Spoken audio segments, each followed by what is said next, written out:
Now I got a crazy fun pattern for you today, and I get to knock off one more from my to-do list.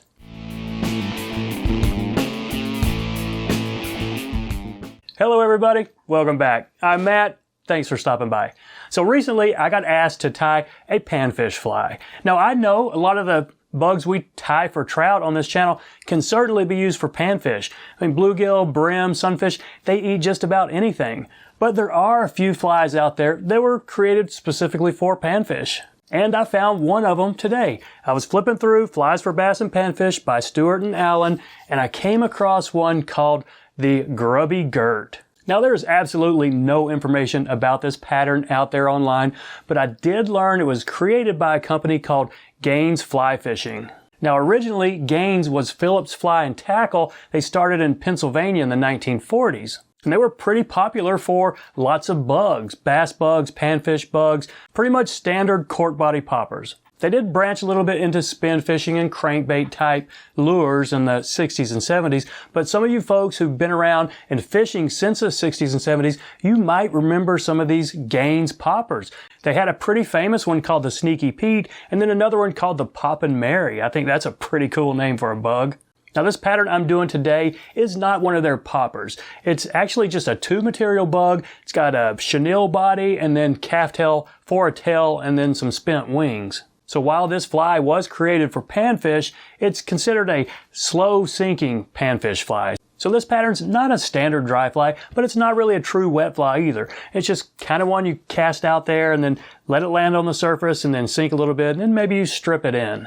Now Stewart did say that Gaines first sold this fly in the 1970s and they sold it in a yellow, white, and black, and then a green color. I'm going to tie it in a yellow color today, but there's nothing that says we couldn't tie this in any color you want. I think a white calftail with a red chenille body would look pretty cool and certainly might attract a bigger bass. But it's a little bit of a crazy pattern. I had fun tying it, and I think y'all are going to like it. Let's give it a shot. So there you go, in the vise, a Grubby Gert. Not a lot to this fly. Some crazy color calftail and a little bit of chenille. Now, common panfish sizes, I guess, for this, 8, 10, or 12. And I am going on a 1 extra long hook. I don't think you need necessarily a 1 extra long, but tying it on a standard, it got to be a little bit too grubby. So I'm going to use some black thread and take a base down to the start of the bend right here.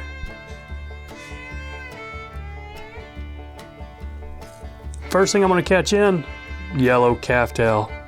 Now I am taking a pretty generous clump here, and obviously this stuff is too crinkly to stack, but I will pull out some of the really long ones. I think we'll be fine right there.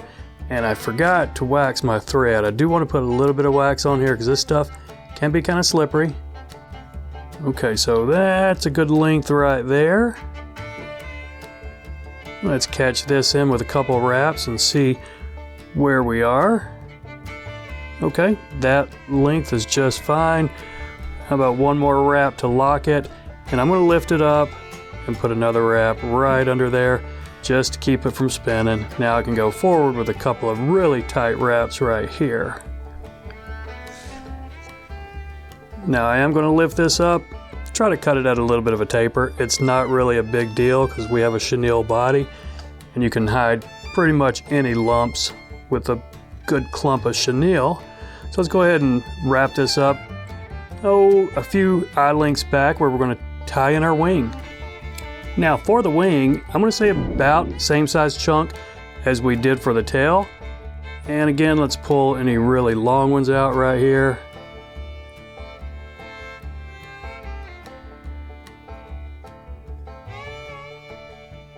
Okay, I think this is going to work. Again, let's wax it. A couple times I've forgotten to wax it and this hair just slipped out on me or just didn't catch real well. So let's go. All right, there's 3 wraps and I'm going to lift it up, put a few up under it, just try to lock it in. Now a couple behind it and some really tight wraps right there. Got a little more wax on it than I needed.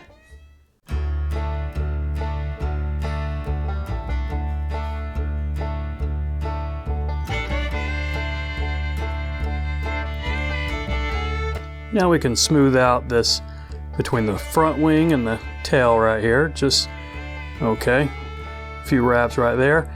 Now I am going to go ahead and split this before I tie in my chenille. Just try to split it evenly. Grab your bodkin, use your fingers, whatever. And I'm going to do a couple of X wraps in between them.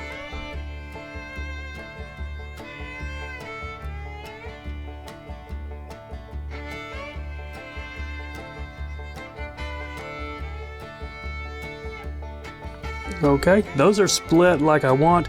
Ideally, I might have them angled just a little bit back, but we might be able to do that with our chenille. So let's take our thread to the back.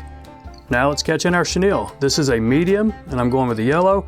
I stripped a little bit of it off just so I can catch in the bare thread core right here. All right, now let's take our thread back up to right in front of these wings. Okay, now let's wrap this chenille. Not a whole lot left on this pattern, but you know, one more thing I want to show you. When we get up here, you have to kind of make the decision. I've probably got room to put one more behind it, but then that might push my wings forward. So I'm going to try this, try to pull them back a little bit and put this next wrap in front of them. See what that does for me. Well, you know what? I don't really like all that black showing, so I'm going to go with one more behind them and then still just try to jam this one right up on those wings right there. Let's see if I can get one more wrap in. I think we can. Might be crowding my eye just a little bit, but I think we'll be able to clean that up. And if not, I don't think the fish are going to mind. Okay, so our wings look okay. Let's snip this chenille off and then see what we need to do to clean this head up. Okay, let's just pull this back a little bit, take my thread right up behind the eye, and then ramp up, building a little wet fly type head here. And I think I've got some room for a whip finish right here. And we'll do about a 4 turns, should be fine.